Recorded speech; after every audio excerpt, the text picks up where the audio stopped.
ओम नमो भगवते वासुदेवाय।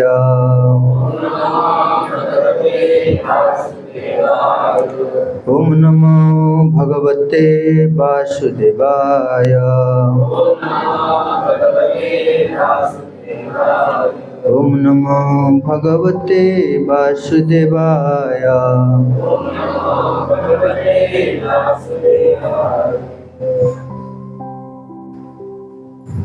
हरे कृष्ण। समस्त साधारण व्यक्ति ये भाव में विभिन्न विषय चिंता करी भगवान को स्मरण कर पार से भावुची मु न कले मोर परिवार बंचबे ना आउ से माने मो पई मरि जिवे। गोटे साधु थे,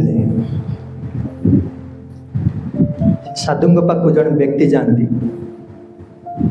हरि कथा शुणती, परिवार प्रति आसक्ति रही तथापि साधु निकट को जाती से साधु देखले दिने पचारे कहले तुम घरे किए किए अच्छा सी कहले आम बापा माँ अच्छा पिला माने अच्छा स्त्री अच्छा सी कहले देख तुम बयस वृद्धि पाइला वर्तमान घर छाड़ी आश्रम रही भगवान को सेवा कर। से व्यक्ति शुणी सारा से कहते कहले बाबा आपण जहाँ कहते ठीक अच्छे भल कथा किंतु कौन करी मो बिना तो मोर पिता माता भोजन करेंगे ना मत न देखले। से कहले अच्छा कहले साधु बाबा कहते कहले ये सब हूँ मिथ्या तुम जोटा भावुच तुमको से एत भल पाँच तुमको न देखिले भल तुमको एत भल पाँच न देखिले भोजन करेंगे ना यहाँ हूँ संपूर्ण भाव मिथ्या। कहले मो स्त्री मत न देखले कौन हम मरीज तेणुक मुझे छाड़ी आश्रम में रही पारे व्यक्ति मान। साधु बाबा जानले कहले आसक्ति कौ प्रति रही परिवार प्रति बापा माँ प्रति। से कहले ठीक अच्छे कहले गोटे परीक्षा करवा तुमको से केतिकी भल पाँच आटा तुम्हें जापर परीक्षा। से कहले ठीक अच्छे कहले कौन करिया पड़े कहले मु गोटे मंत्र देवी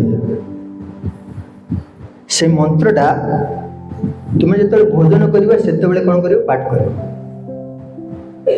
आ मंत्रटा पाठ कला भितर तुम्हें से मूर्छा ही पड़ आ तुम पाखे किए किए थे पिला माने थे माँ बापा थे स्त्री मान थे से माने देखिए तापरे कौन हम मुझे कहबी पर साधु बाबा कथा उपरे विश्वास करिकी से मंत्रटा नहीं घर को गले आमर ये कथा पड़ी जो लोभवश मोहवशत व्यक्ति भावुचे मु करुच्ची परिवार मो द्वारा बंचुंट से मो द्वारा मरीजे से केते भल पाँच से आम आलोचना कर। स्त्री कौन कर भोजन आणिक देले बसिले साधु बाबा कहवा अनुसार मंत्र उच्चारण कले मंत्र उच्चारण करने समय से कौन कर मूर्छा जाइए। साधु बाबा कृपा कहते कहले मूर्छा से जहाँ करते कहते तुम्हें ता शुणी पार तुम्हें ता शुणी पार आ देखिपार यही कृपाटा करते से मंत्र उच्चारण कला मूर्छा ही पड़गले। अरे स्त्री देखी छानिया हो गले कहले अरे हठात एमती कौन मूर्छा हो गले। तापर बापा माँ देखिक क्रंदन कले कौन है मो पुत्र को भाई कौन कले क्रंदन कले। किछि समय पर पिताजी एक थे कहले ये तो सब बड़े से साधु बाबा निकट को जाऊँगी ही डाकिबा यार कौन है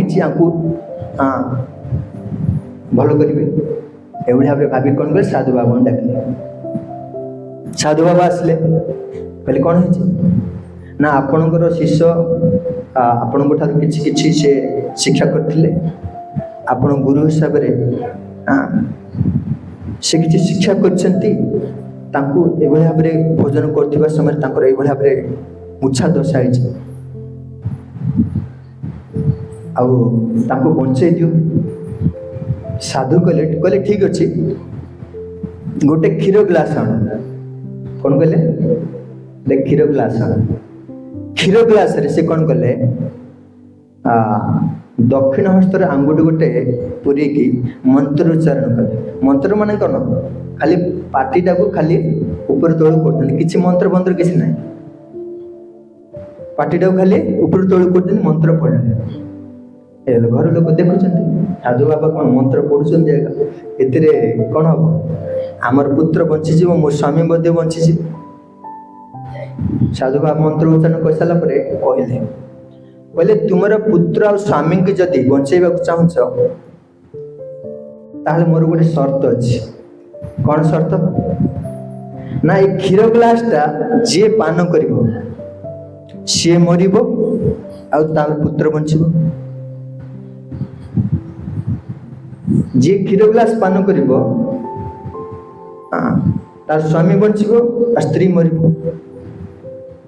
ଯିଏ କ୍ଷୀର ଗ୍ଲାସ ପାନ କରିବ ତା ପୁତ୍ର ମରିବ, ତା ବାପା ବଞ୍ଚିବ। କିଏ ପାନ କରିବ କୁହ? ଇଏ ସବୁ ଶୁଣୁଛି କିଏ? ବୁଝାଇକି ପଡୁଛି। ସାଧୁ ବାବା ଆସିକି କହୁଛନ୍ତି। ସାଧୁ ବାବା ଏତିକି କହିକିରି ମୌନ ରହିଲେ, କିନ୍ତୁ କ୍ଷୀର ଗ୍ଲାସ କେହି ପାନ କରିବା ପାଇଁ ରାଜି ହଉନାହାନ୍ତି। କିଏ ନିଜର ଜୀବନ ହାରିବାକୁ ଚାହୁଁଛି? ହେଲେ ଇଏ ବସି ସବୁ ଶୁଣୁଛି। ତା ବାପାକୁ କହିଲେ ତୁମେ ତ ବୃଦ୍ଧ ହେଲଣି, ଆଉ ତୁମର ପୁତ୍ର ତ ଯୁବକ ଅଛନ୍ତି, ତମ ଜୀବନଟା ଦିଅ, ତାଙ୍କ ଜୀବନଟା ବଞ୍ଚୁ। ତାଙ୍କର ପିତା କହୁଛନ୍ତି, କହିଲେ ସାଧୁ ବାବା ମୁଁ ପାନ କରିଥାନ୍ତି ଯେ ମୋର ଏ ସ୍ତ୍ରୀଟା ଅଛି, ମୁଁ ଯଦି ଚାଲିଯିବି ତାର କିଏ ରକ୍ଷଣାବେକ୍ଷଣ କରିବ? ତାର କଥା କିଏ ବୁଝିବ? ତେଣୁକରି କ୍ଷମା କରିବେ, ମୁଁ ପାନ କରିପାରିବି। ତାପରେ ପୁଣି ତାଙ୍କ ମାଆକୁ କହିଲେ, ପୁଅର ମାଆ କହିଲେ ମୋ ସ୍ୱାମୀ ଅଛି, ମୁଁ ସ୍ୱାମୀକୁ ଛାଡ଼ିକି ମୁଁ କେମିତି ଯିବି? ମୁଁ ପାନ କରିବି ନା। ତାପରେ ପୁଣି ତାଙ୍କ ସ୍ତ୍ରୀକି କହିଲେ। ସ୍ତ୍ରୀ କହିଲେ ସାଧୁ ବାବା ମୁଁ ପାନ କରିଥାନ୍ତି ଯେ ମୋର ପିଲା ଛୁଆ ମାନେ ଛୋଟ ଛୋଟ ବୟସ ଅଛନ୍ତି, ମୁଁ ଯଦି ଚାଲିଯିବି ଏମାନେ ଅନାଥ ହେଇଯିବେ, ତେଣୁକରି ମୁଁ ମଧ୍ୟ ପାନ କରିବି। ଇଏ ସବୁ ଶୁଣୁଛି ସେ କଥା।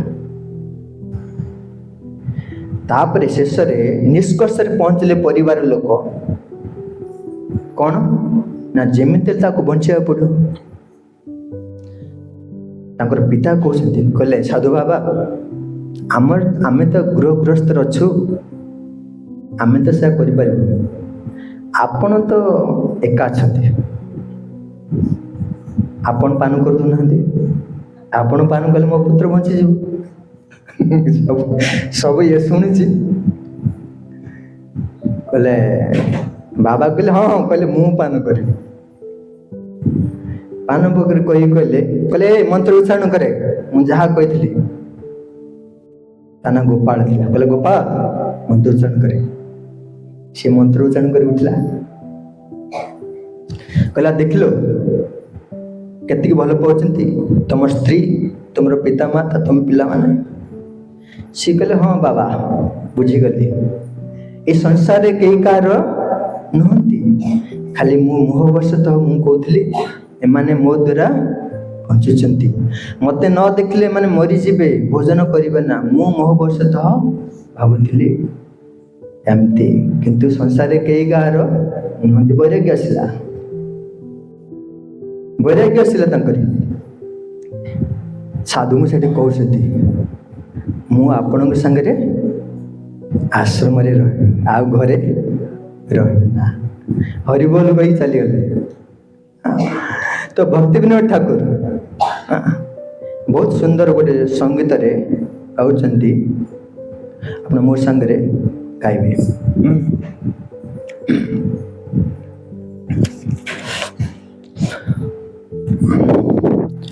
धन जन परिवार केहन एक भूकर। धन जन परिवार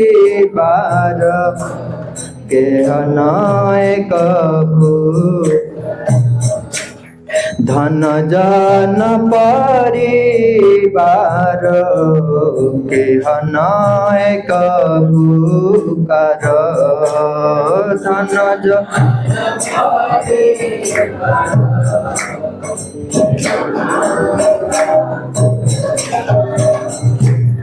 काले मित्र काले अपर। काले मित्र काले अपर। जहाँ रखिबारे चाही ताहा नाई थाके भाई। जहाँ रखिबारे चाही ताहा नाई थाके। अनित्य सामार विनश्वर। अनित्य समस्त विनश्वर। धन जन परिवार केहन एक भूकर। धन परिवार केहन एक भूकर। भक्तिविनोद ठाकुर सुंदर भाव में बुझाउछंती मोहग्रस्त जीव मानक। आमे जो भावुचंती एमाने मोर, ए परिवार मोर, ए धन मोर, किंतु भक्तिविनोद ठाकुर कहते कभू नहे केबे कार। कार अच्छी अनुभव हाथ टेकिले जो मैंने बसी एभली घटना क्या संगे होती जीवन रे भय कर ना। एटा सत्य कथा कि सत्य कथा। काले मित्र काले अपर। से पुत्र पिता स्त्री धन जो कौन करती बेले बेले मारी दियंती, बेले बेले शत्रु हो जाती, बेले बेले मित्र हो जाती। आमे भावुचे धन द्वारा एम को कौन करी निजर करी से धनटा तुम कौन हो काल हो। जहाँ रखी बारी चाहिए ताहा नहीं थाके भाई। अनित्य समस्त अविनश्वर। ये सब कौन हम समय क्रमे चली कई संगे रहा किंतु मो बस तो आम भावे ये सब रहा पाखे ये सब निजर कौन कहीं रहा। श्रीमद भागवतम रे धन जहाँ पाखे अच्छी कौन कौन अनर्थ आसी पहुँचे से वर्णना कराई। धन जहाँ पाखे अच्छी ता पाखे 15टा अनर्थ आसी पहुँच केतेटा 15टा। धनर कि सुख पाइबे। धन जहाँ पाखे ना सी सुखी। धन जहाँ पाखे अच्छी सी जहाँ पाखे धन अच्छी आज कृष्ण देवे। जहाँ पाखे धन अच्छी सब कृष्ण देवे। शुणिले न देवे जदि दुखी हे से भय शोक पीड़ित हे कौन करें। 15टा अनर्थ ये कहते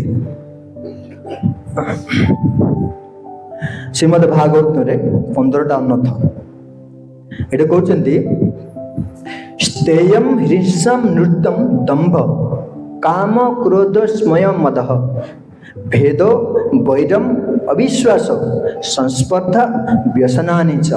ये 15टा अनर्थ अच्छी श्रीमद भागवत 11 स्कंद 23 अध्याय 8 नंबर श्लोक रे अछि।